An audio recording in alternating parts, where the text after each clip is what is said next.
Hi, my name is Sally McCubbin. I have just returned from Pilchuck Glass School in session 3, 2011, where I was artist assistant to Bruce Mao. Every night at Pilchuck, a couple people show their slides and share their work with the rest of the school. I've got a copy of Bruce's slideshow to show you because it was a really good time working with him, and his slideshow alone was just a delightful thing to see. I hope you enjoy it, and thanks. Bruce is known for his design work. He has, like we have galleries, he has had clients, Coca-Cola, McDonald's, MTV, Arizona State University, Miami's American Airlines. This has all been through Bruce Mao Designs, a company he founded in 1985. He has studios in Chicago and Toronto. Recently, well, I don't know how recently, but he founded the Institute Without Boundaries, a groundbreaking studio-based postgraduate program, which drove one of his current interests, something called massive change, which he's going to talk more about tonight, right? Did I get that right? Okay. Through his work, Bruce seeks to prove that the power of design is boundless and has the capacity to bring positive change on a global scale. Working with designers, clients, collaborators throughout the world, he continues to pursue life's big question: now that we can do anything, what will we do? So I'm just going to let Bruce take it away, and welcome. Welcome to Pilchuck.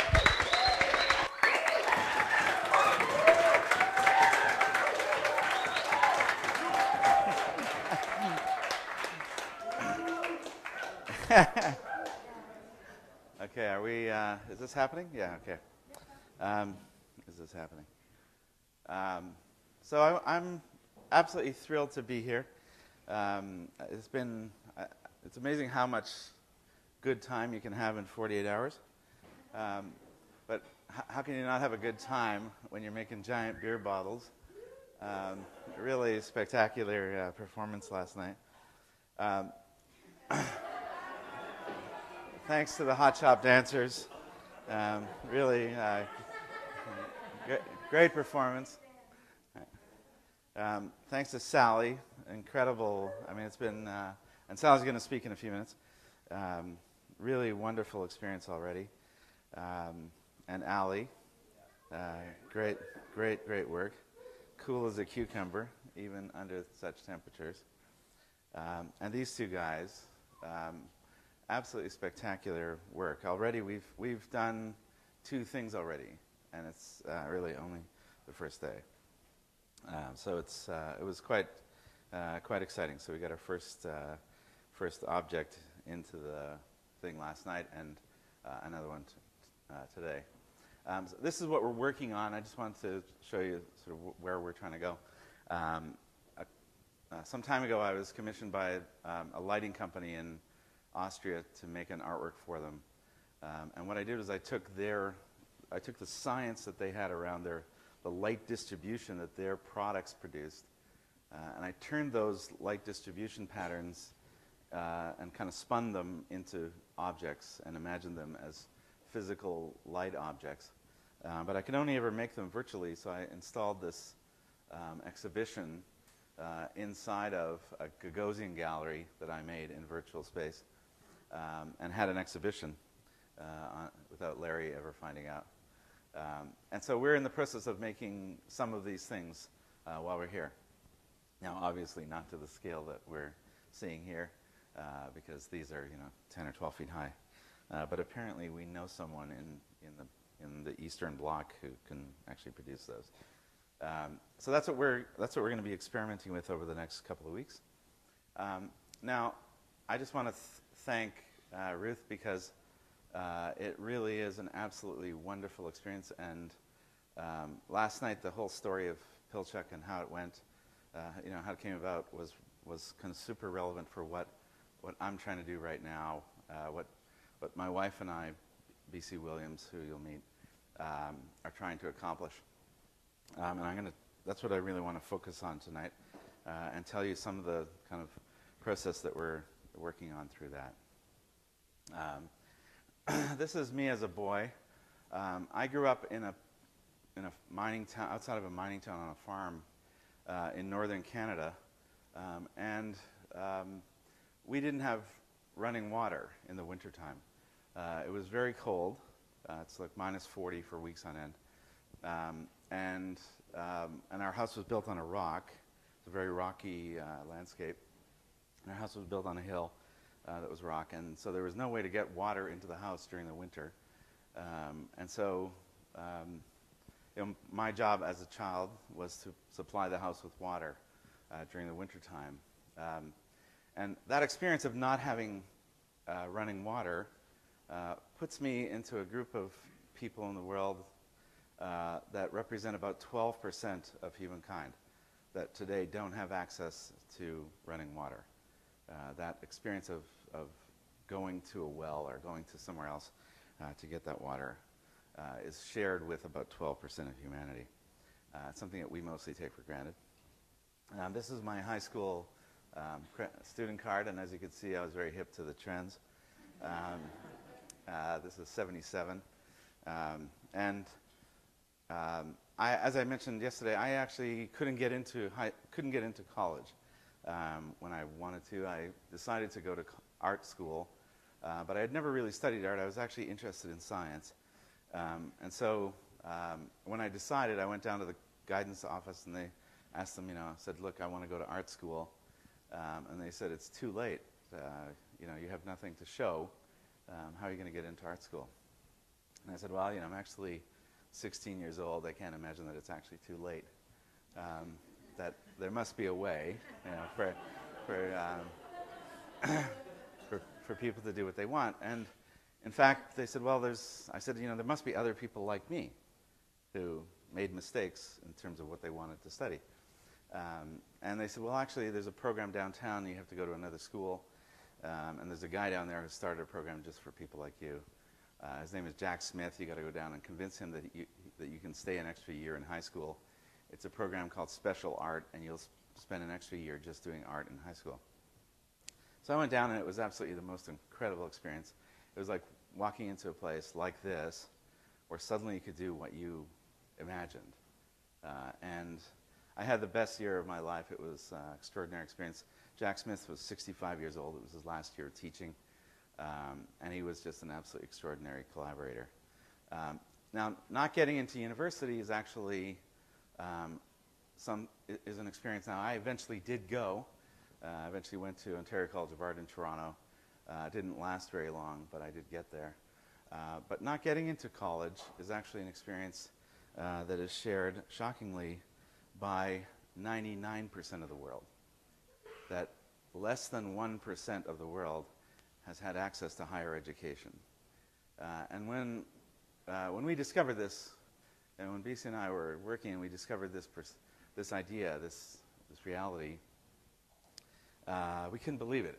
I thought, for sure this must be wrong, that it's got to be more than that. All the things that we've done, think about the revolution that has happened in terms of your experience.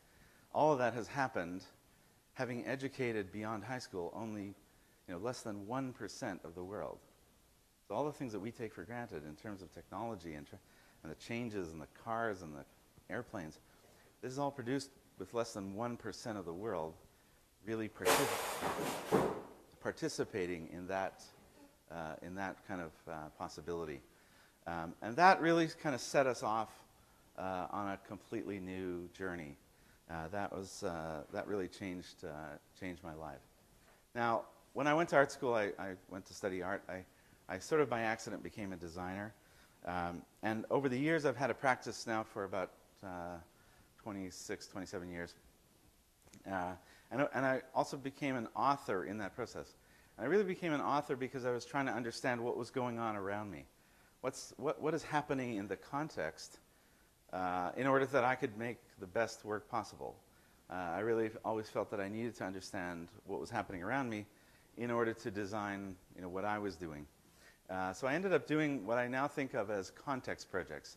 They're projects that are really about kind of understanding, mapping, articulating the context in which we're working in order that I can understand what my best contribution can be.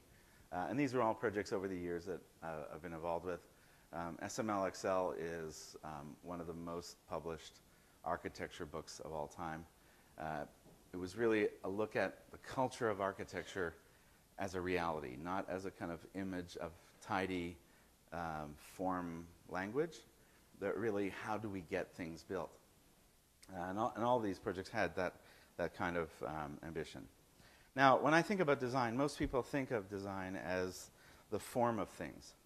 But I actually think about design as this intersection, the intersection of intelligence and beauty, that ultimately what we want to do is make smart things sexy.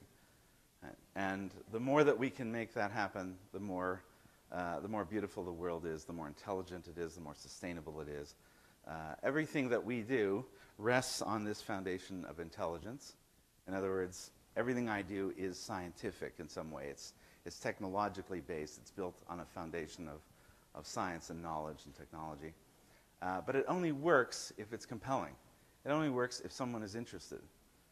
If I can't actually touch you and in some way move you emotionally to a new idea, whether my idea is the most brilliant, sustainable new technology or not is irrelevant. So design really lives at the intersection of these two cultures of art and science. And if you think about what has happened to art and science over the last couple hundred years, we've really pulled those cultures apart. So now there is a scientific culture and there's an art culture. And those two worlds have their own language, their own ways of promoting things, their own ways of advancing careers. And design in our daily life is where those two worlds come back together. Everything that we do is actually at the intersection of those two cultures. So it's a really interesting place to be. Now, I've been extremely fortunate in my work from very early days. One thing I was careful about was to put out the right signal. As a young artist, a young designer, I had an image very early on that there was a kind of thin film around the world of particles that were very, very widely distributed, very far apart from one another. And that thin film and those particles were the people that I wanted to work with, who were interested in doing what I was interested in doing, and they were doing things that I was interested in. So I was very careful to put out a signal that they could find, so that when I put out a signal somewhere out there, it wasn't confusing and compromised. It was as pure as possible. And as a consequence, quite extraordinary people found me and invited me into their opportunities and their practices. One of those was Frank Gehry. I worked with him for a long, long time. We worked for about 13 years on this project. It's Walt Disney Concert Hall. An absolutely extraordinary experience. That led to a collaboration really from the ground up on a new project that's being built right now in Panama City. It's a new museum of biodiversity. And when we got involved, the client said, I want to build a museum of biodiversity. Frank said, what's that? And they said, we don't exactly know. We were kind of hoping you would know. And so he said, well, Bruce is going to answer that question. And so we actually worked from the mandate up. Like, we basically worked with them to say, what are we going to do here in Panama? How do we make a museum of biodiversity? So something that isn't a kind of place where you take biodiversity and put it in a box. The real project is actually the environment itself.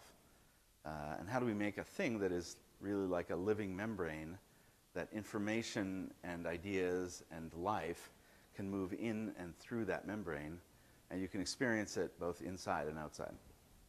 And it's been a really spectacular experience. And I had the privilege of spending a day in the jungle with E.O. Wilson, and he's probably the best life scientist working today.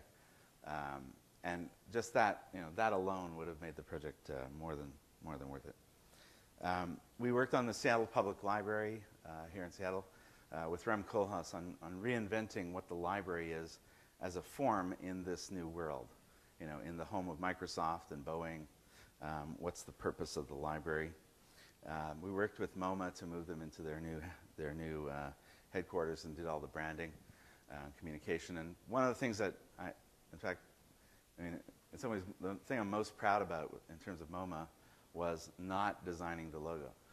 They were desperate for a new logo, and I convinced them that they shouldn't do that. That they had one of the most beautiful marks in the world of culture, and that they should just keep it. We did some refinement on it, but basically kept it. Now, all this work has led to absolutely wonderful and challenging things that I never would have imagined as a young man being a designer would take me to, including a 1,000-year project on the future of Mecca. The people from Mecca came and said, we have a real crisis in Mecca because we have millions of people gather for a few days. Every year, many people get killed, and we need to redesign it. And they were in the process of rebuilding big parts of the city, and they wanted me to do a 20-year plan for the redesign of Mecca. And I said, guys, look, it's Mecca. I mean, you can't really do a 20-year plan. It doesn't make sense. So we proposed that we actually do a 1,000-year plan and look at the changes that are going to happen. What's going to happen to our way of doing things that would allow us to reconceive the city, and not rebuild the city for the car just at the moment when the car is over, if you think about it in long periods of time. So it was an absolutely extraordinary experience. I couldn't actually go to Mecca because it's reserved only for Muslims. It was set up as a refuge when Muslims were persecuted. And so the rule is that non-Muslims can't go. But we were able to do the whole thing by video and research and Google Earth, actually. It's strange, I know. I guess Google Earth, they let them in. So and that's now led to a new commission for a post-oil city in Saudi Arabia. That what happens after the oil is gone? These guys are really, really smart, and they're on the case. Some time ago, I started working with Coca-Cola, applying the ideas of massive change, the notion of sustainability, to the entire enterprise. How do we make a system like Coca-Cola that has 1 million direct employees and many more millions of people involved in the production of it into a sustainable enterprise? And we developed this program called Live Positively that we're still working with them on. It's a very long-term approach to getting the entire enterprise to a way of working that we can do in perpetuity. We presented this work. I presented it with the head of global brand for Coke at a conference in New York. And a young guy came up to the microphone and said, look, if you want to be sustainable, why don't you just stop making Coke? And my client answered the question in some kind of corporate language that I couldn't understand. And I said, well, my answer to the question is very simple. I actually don't want a world like that. It's not the future that I want. I love having a Coke. I shouldn't have too many of them, and I want my kids to have a Coke, and they shouldn't have too many either. But I'd love to have a Coke in the future. I just don't want to do it in a way that gives my kid a toxic bill and passes the check to them. I want to do it in a way that we can do it in perpetuity, and that's a design problem. We just have to change the way we do it. It's just a much higher order design problem. So that's what we're working on with them. And recently we published this book. It's called Third Teacher. It's basically applying the same kind of thinking to education. How could we design the experience of education to be the optimum, most powerful capacity possible? And really it was designed as a set of tools, a set of ideas that we could put into the hands of anyone, teachers, students, parents, administrators, people who are responsible for the experience of education, and that the experience itself is actually a design. Mostly we don't think of it as a design, therefore we don't design it, and we get you get what you pay for. So this is actually introducing a whole new language around how we might do education. Now, Ruth mentioned earlier that I started the Institute Without Boundaries, and that's what I really want to focus on. We several years ago, I was commissioned to do a project by Vancouver Art Gallery on the future of design. They said, look, we want to do a major exhibition. We don't know what it is. We'd like you to do it. It's whatever you want to do on the future of design, what that is. At the same time, I was approached by a university in Toronto who said, look, we've got permission from the province, the government, to make an educational experiment to do a new kind of design education. And we're interested in you doing that, and we've got the funding to do it. And so we put those two projects together and said, look, we could make an exhibition project on the future of design if we had a school that was about the future of design, that was entrepreneurially driven, that was purpose-driven, that was experience-based, that took on really tough challenges. In this case, what's the future of design? So we set up a little school called the Institute Without Boundaries, and we brought in a group of students, two groups over 2 years, to work on this project that we eventually called Massive Change. These are people who are students, along with the man with the beard there is from Bruce Granville from the Vancouver Art Gallery. And it turned into one of the most life-changing experiences and projects that I've been involved in. It was one of those things where we had a hunch something was going on, and when I started talking about this, I found this very beautiful quotation from Arnold Toynbee in a lecture by Lester B. Pearson, who's a former Prime Minister of Canada. And Pearson, when he won the Nobel Prize for inventing peacekeeping. And in his lecture, Pearson quotes this British historian, Arnold Toynbee.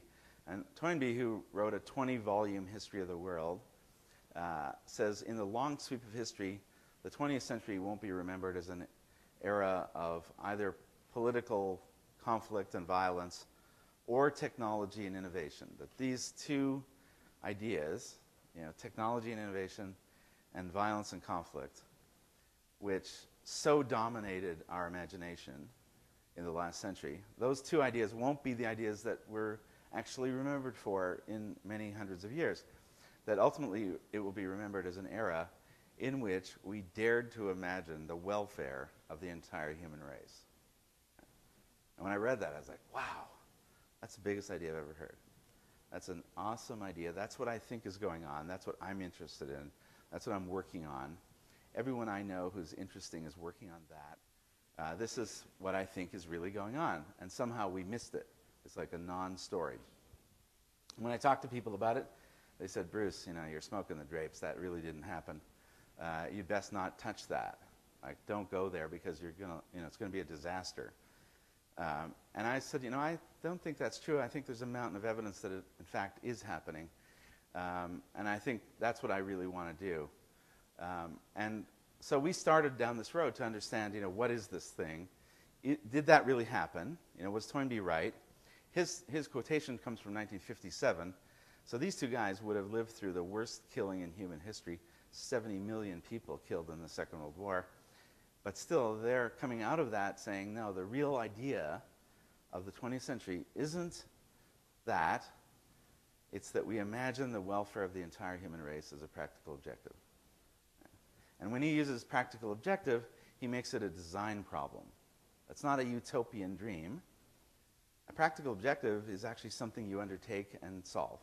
It's a process. It's design. So we did this project with that in mind. We set out to do the research. We did 20 person years of research to understand if this is true or not. What we discovered was most surprising was that not only is it true, but it's so radically true, it's staggering that it's not the dominant narrative of our time. That we don't wake up every day going, oh my God, this is the most incredible time in human history. Because it is. And the most interesting thing that happened for me is that when we did this project, and I went, I would go to high schools and colleges and talk about this thing. It was actually in high schools that they said, I said, it's the whole human race. Well, for the whole human race, practical objective. And the kids said, that's not big enough. And I said, what do you mean it's not big enough? It's the whole human race. What's bigger than that? And they said, take out the whole human race and put in all of life. That's our project. Right. The project of the 21st century is the welfare of all of life. as a practical objective.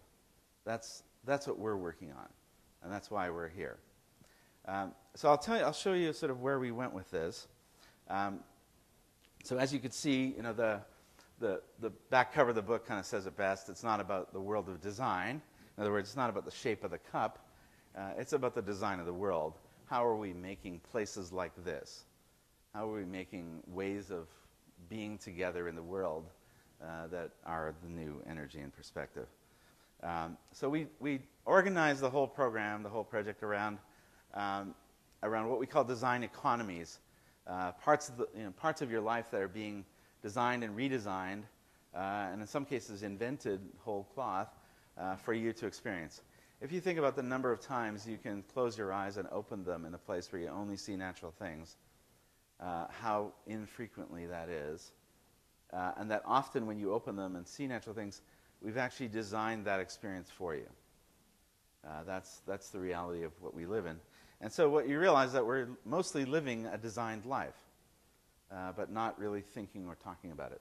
And so what we tried to do is to actually really think and talk about it. We looked at all of these areas to see what's actually going on. Where are we going? If you could talk to everybody in that segment, where are they going? Is there an arrow? If you mapped out all of their vectors, all of the directions that they have, where does it take you? Is there one? And what we found was really striking, that in fact there's such powerful consensus. It's almost as if we had distributed an idea. We wrote it down and said, okay, here's the idea. Don't write it down. Just tell it to someone else. And that's how things got decided. So you can see in the world that we are building sustainable mobility. We're going to redesign mobility. We're getting to the idea of sustainable mobility. We looked at the market. The market's not a natural space. It's a design space. And how you design it determines what goes on there. So it's a design project. It turns out there are many people redesigning the market. We featured people like Muhammad Yunus, who subsequently won a Nobel Prize, people who are rethinking how the market works. There we go. We looked at the image economy. At the time, we were producing about 100 billion images a year. We're now producing, this is only like 5 years later, we're now producing about 50 billion images a week. So if you're designing a new image, if you're making a new thing, well, that's going to be 50 billion and one that week. So you can see the challenge that the context that you're going into. And what this is a diagram of the electromagnetic spectrum. So all the images you see in color are what you would see with the naked eye. That's the visible spectrum that you can see. All the other images are the other wavelengths of the spectrum that we've turned into tools to see visually into the universe and make better decisions. In the end, it comes out to this final gallery about wealth, that in the end what we're really doing is redesigning wealth. We think of wealth still as capital, but in fact wealth is a wealth of knowledge, wealth of access, wealth of mobility, wealth of possibility. All of these new forms of wealth are in fact are coming into being and coming into circulation. So in the end, this is the kind of diagram that we saw, that in fact what's happening is that design as a methodology, as a practice, the ability to actually plan outcomes, is moving from a subset of business that was a subset of culture that lives within a natural world to become the biggest project of all, that when you have 7 billion people, nature itself becomes a design project. That if you don't design it, we will simply trash it by our sheer scale. That the only hope that we have for a future on the planet at anything like the numbers that we now have is to design our presence here. In fact, we saw Baumgart, the scientist Baumgart, give a lecture about how even if you killed everyone, even if you killed 6 billion of us, it would be an environmental disaster because we would off-gas. So we got to design our way out of here. Right? When I did that project, we set up the Institute Without Boundaries. We thought, hey, this is a really cool thing. It was an incredible experience. We fell in love with these people. We hired as many as we could. But I met a young guy, and he said this. He said, Bruce, you're really old-fashioned. I said, not too many people tell me that. I'm kind of world famous for being not old-fashioned. And he said, well, you shouldn't have 30 students. You should have 300,000 students. You should completely rethink education and apply massive change to education itself. And he said, you're doing it the way Michelangelo did it. You got a studio, you're going to have 30 students. Well, Rubens did that several hundred years ago. You could do it in a new way. You should apply the thinking of massive change to the educational problem itself. And so I quit my job. I fired myself since I was the boss. I was a really terrible boss, too. It was a tough day because it's tough getting fired. It's also tough firing someone, but to do them both in one day. So about a year ago, I fired myself, and I joined forces with BC Williams to answer this question, and that's really what we're working on. And it's been an incredible experience. So can we imagine an inclusive approach rather than exclusive? The whole idea of education in the world is exclusive. I mean, even public institutions, they use public money to select who will get educated. And we're currently achieving less than 1%. So the model is not too effective. Now, it's wonderful for the few people who get there. I mean, I had a great time. But for most people, it means that they don't get access at all. So we said, well, what if you imagined it as a network, not a singular thing, of entrepreneurial design learning studios connecting thousands of designers committed to action, because we saw how powerful purpose was in driving education. Using new design tools that we could build, new ideas that we could share, to take on our greatest human challenges, that in fact, the challenges themselves are powerful tools to create education and motivate innovation. That we would allow people to collaborate across boundaries that have kept us separate for most of history. And you can have an outcome where half of them start new enterprises, because that's what happened in the Institute Without Boundaries. That what we realized we were actually teaching people to do was not design, it was to be entrepreneurs, to create new things, to have the passion of their own ideas and their own life, and realize that passion. And so we're working on the Massive Change Network. That's our objective. And what I'm going to do in 10 minutes is take you through the 10 principles that are informing that work, and then I'll introduce Sally to do her presentation. So the first is that purpose accelerates learning.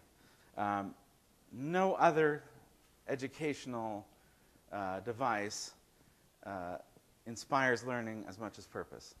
And I saw this from watching kids look at a little magic box. There was a little magic box that someone presented, and it was a box where you dropped coins in. It looked like an empty box, that was open on one side, and you dropped coins in the top. It looked like they should fall into the box, but somehow they didn't. They disappeared. And the kids took the box apart. They broke the box to figure out what was going on. And I realized, you know what? That purpose, when people have purpose, they will break the box. That's what we have to get to. And our challenge is to inspire purpose. This is a long project that we've been working on with ASU, and we're essentially orienting the entire university around purpose. Michael Crow, who's the president, invited me to work with him to raise $1 billion for ASU. I said, look, you must have the wrong number. I never raised $1 billion. Right? And he said, no, we want to talk about how to do what you're doing with the Institute Without Boundaries with 65,000 people. So we've been working long-term on a project to orient the whole university around real challenges. Real challenges don't fit into disciplines. If you want to go into space, you're going to need some astronomy, because you want to navigate. But you're going to need a whole lot of other stuff, too. And that's going to drive you to learn in entirely new ways. For designers, worst is best. This is my hometown. It's a mining town. When they started mining here, they used to just chop down the wood, pour the ore on top of it, and set the whole thing alight. They would do like 30 football fields, douse the whole thing with kerosene and burn it, and in the process, separate the nickel from the ore. And it's a disaster. Well, that's a great challenge that inspires designers. The worse it is, the better it is for designers. So we have a kind of inverse relationship with challenges. Public is critical. We realize that when you have a public demonstration of things, it changes the game. People bring the A game.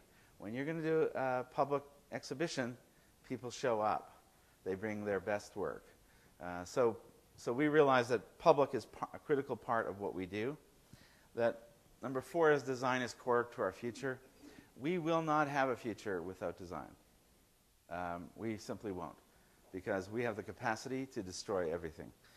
So we will only have a future if we design it. So therefore, it's critical that we understand design.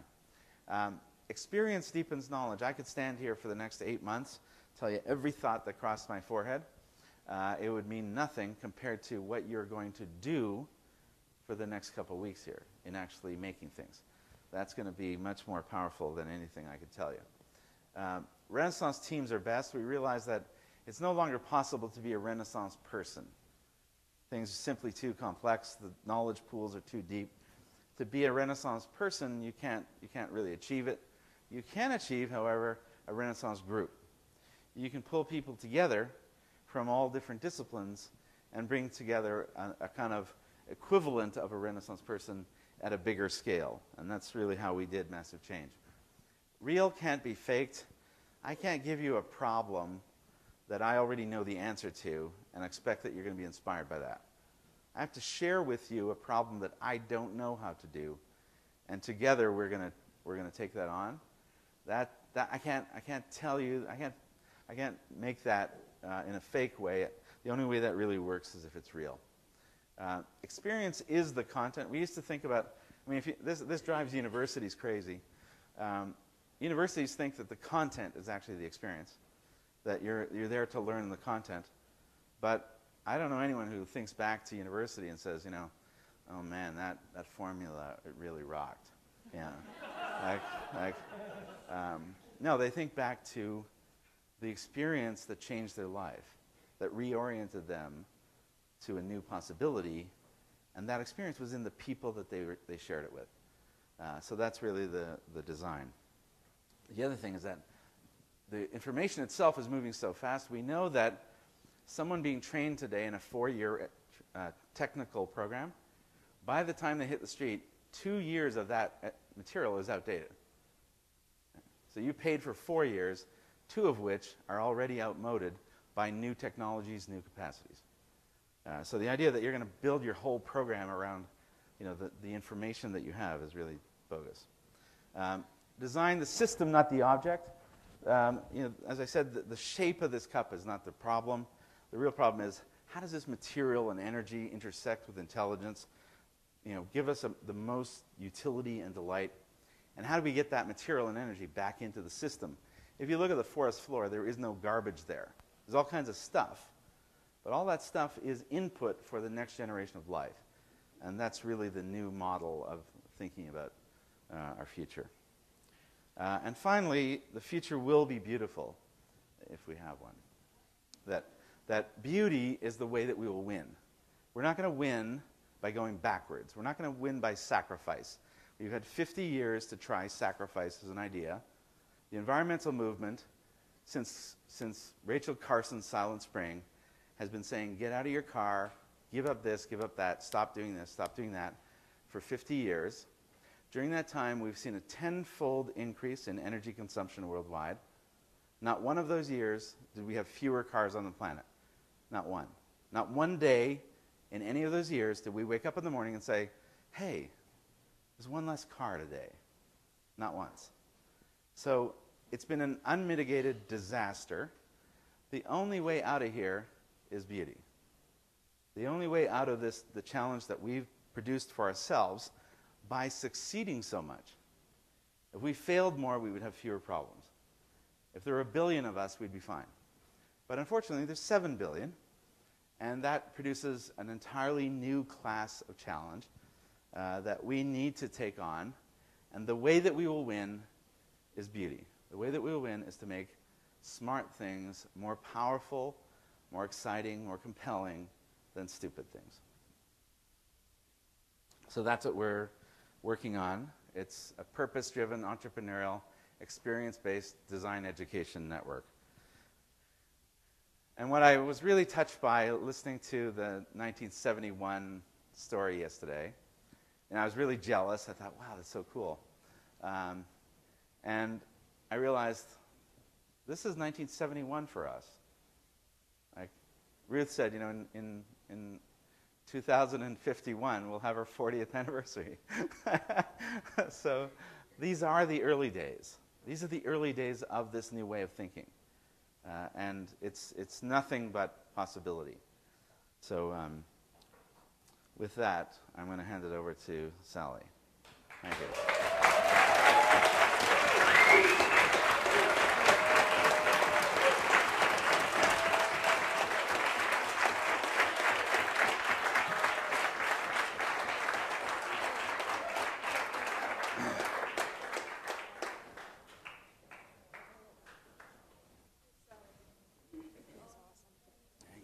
I just want to say a couple things about Sally. Besides what Bruce was saying, she's a phenomenal AA. We knew she would be. This is just a little advertising for Pilchuck. She's going to teach a class here next summer.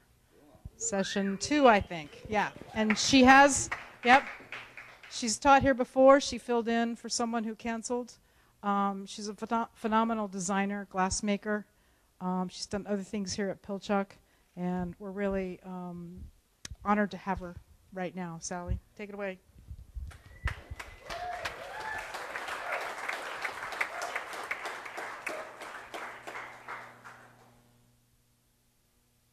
Can you guys hear me? Thanks, Ruth. Thanks a lot for giving me the chance to be here again. Thanks, Bruce. That was awesome.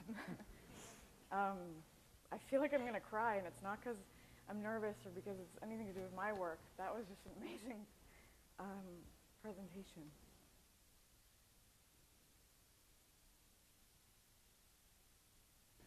Okay.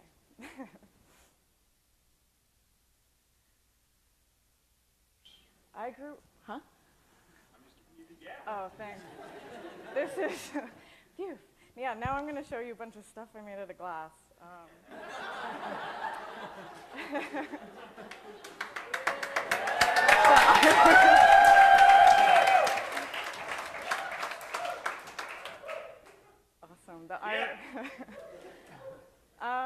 This is Toronto. This is where I grew up. That's where I lived. Now I live here, and I'm going to zoom in and show you. My apartment is on the second floor of this Chinatown building. I've lived in the city my whole life, and my work is absolutely informed by that environment. I'm not inspired by nature at all. And it's kind of a weird thing to say because it's contrary in some ways. I went to Sheridan College when I was about 21 to study glass, and while I'm so happy that I went there, the most important tools I took from that experience were, you know, regaining the value of teamwork and the gift of community.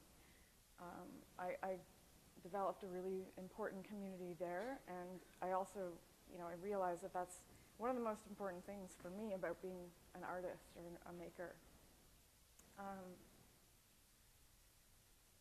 This is the first object I ever designed.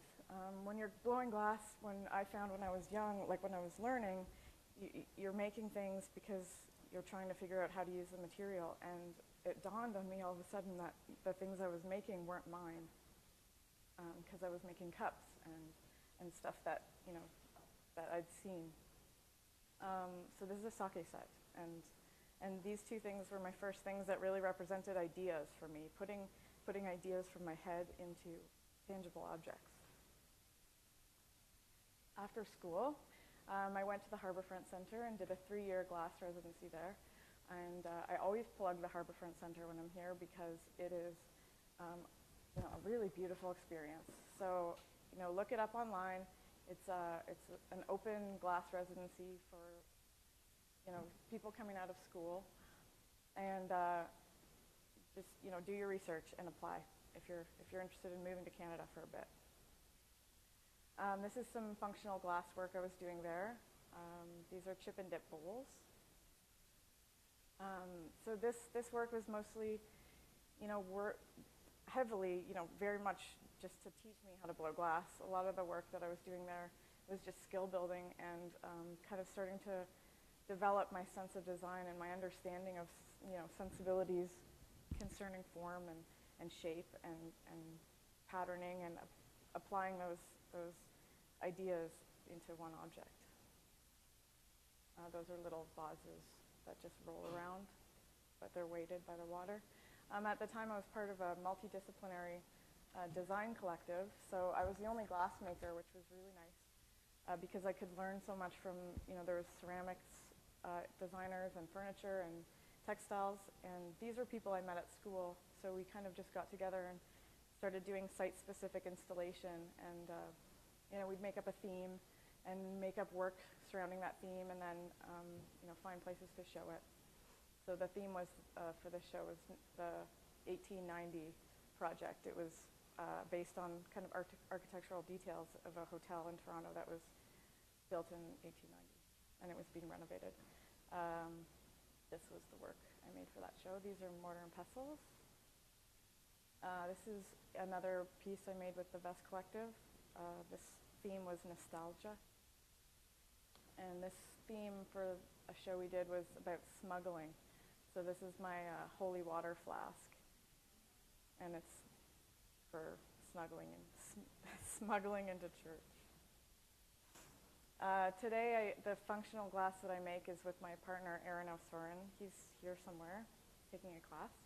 And we design a line of glass objects that were designed to fill a particular part of our careers.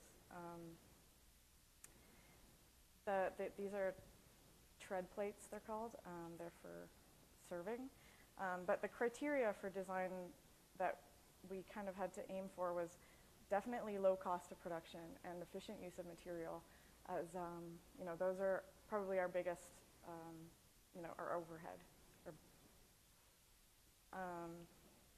So also all the work that this line is, the work isn't difficult. We can hire people to do it for us, and it also is designed to have a higher yield than most of the glass that we make one-off, in a hot shop, which is really, really hard to automate in any way. These are little lime juicers, little rough-cut diamonds, and this is called a bullet chimney. This is a concept I first thought of at Pilchuck the first time I came here. It was shooting bullets into the side of glass, and I first made them out of foil here, and I quickly realized that was a lot of work for a little bullet that I could get machined out of stainless steel, and it's really perfect and beautiful. So this is a picture that I always throw into my slideshows because Bruce's book, Massive Change, had a really profound effect on my life. And I'm going to cry again. I just wanted to use this as a segue into the other kind of work that I make because it really taught me about kind of the value of the idea.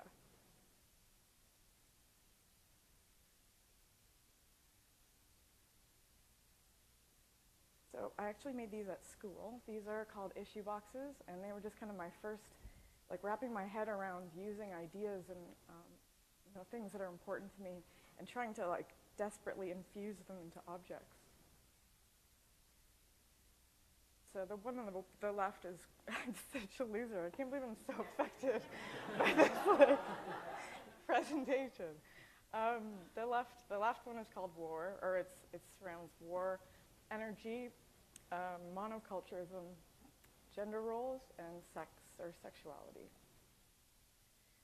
And I kind of just kept doing these little projects, trying, and really iconic I'm really, attracted to icons, and I create my own imagery in this, trying to kind of mirror the style of iconic imagery, because they're, the whole purpose of them is for people to look at them and try to interpret what they are. So I'm making work that isn't necessarily obvious what it's talking about. So I hope, in some ways, by using this kind of iconic imagery, at least some people will take the time to try to interpret, what it is that I'm trying to say. This is a key box, for instance. It's for organizing all your many keys to your, excessive vehicles. These are dog signs. Outside of the Harborfront Center, where I was blowing glass all the time, there's a mini little park where all the people from the condos would come down and walk their dogs, and it was just really lovely and so quirky how people put so much value into their little dogs that you often wonder who's the master and who's the dog, who's walking who. So I made a series of these. They're sit, stay, speak, and play dead, and it's all the people are doing the actions. There's sit, close. And then this latest or later work, I did a kind of a map of my surroundings. It became important to me to use kind of craft objects or the glass objects that I'm making to create a record of this environment that I live in. Not necessarily, sometimes I'm saying something. It's usually poking fun or joking at little quirky things about society, but most of all, I kind of just want to make work that is going to reflect the way things are now, because they won't be like this forever. And that's a good thing in many cases. That one's called What's That Say? This is just, there is kind of, my installation went from the city, from an urban landscape to the suburban landscape, and then into the country, and this is industrial zone. The commute. This is the suburbs, and I don't remember the exact number, but there's a larger piece for each area. So the suburbs was titled, by its population density.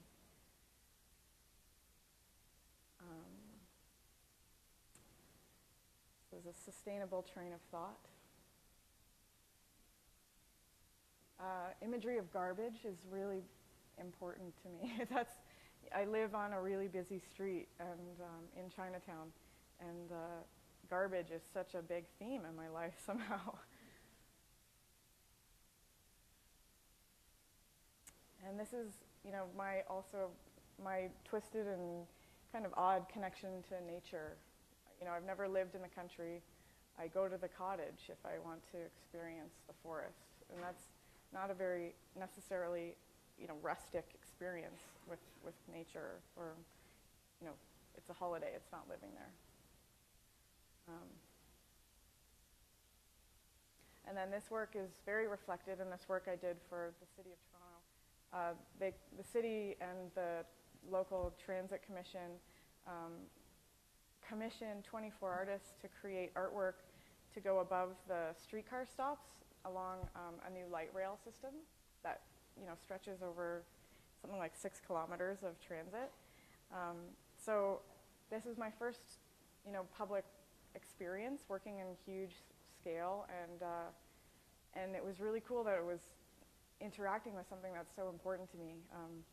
Transit, the idea of transit is really a big theme in my work also. Bikes and trains and cars and transport trucks and streetcars. So this is at the factory. I'm very interested in industrial process, and being able to work industrially with glass was really exciting. So this is all glass industrial kind of company, and so those panes were laminated and water jet cut, and the images were sandblasted in there. So making glass 10 feet long and 4 feet high, each one of those panes, and being laminated and learning about code and how everything has to be safe because it's going to be in the public realm was super interesting. So again, it's dealing with the urban environment, kind of, it's more about transit, this one, but going from the city to manufactured green space to industrial landscape, and then again the country. And Erin and I were commissioned to do one of them together, which was really cool. So these pieces are about, they're called One Among Many, and it's about kind of feeling either like comfortable in a crowd, invisible and hidden, or lost, because, some people don't like being invisible, or feeling overwhelmed by lots of people. So all these pictures were taken of people on our street just outside our house, and we just kind of made a collage. And that's it, installed there. Then, yeah, the installation process alone was super, super interesting and scary. And this one, if the sun's in the right spot, projects a really beautiful stripy pattern on the sidewalk. And then I wanted to show, I think this is my last image of, this is where I work now. It's called Elevator Art Lab. And Erin and myself and 10 other artists, we renovated this space in an old building in downtown Toronto, and we all have our studios there, and a gallery space as well. And it's really a sweet community again. Like I think back about all the experiences I've had, and it's definitely the groups of people that I've gotten to work with. That's the best thing about it. And obviously Pilchuck is one of those communities too. It's just kind of this really amazing part of this career. So this is a shot of our space from the inside, and that front room is our office, and it's just the most amazing place to work on a computer. And that's it.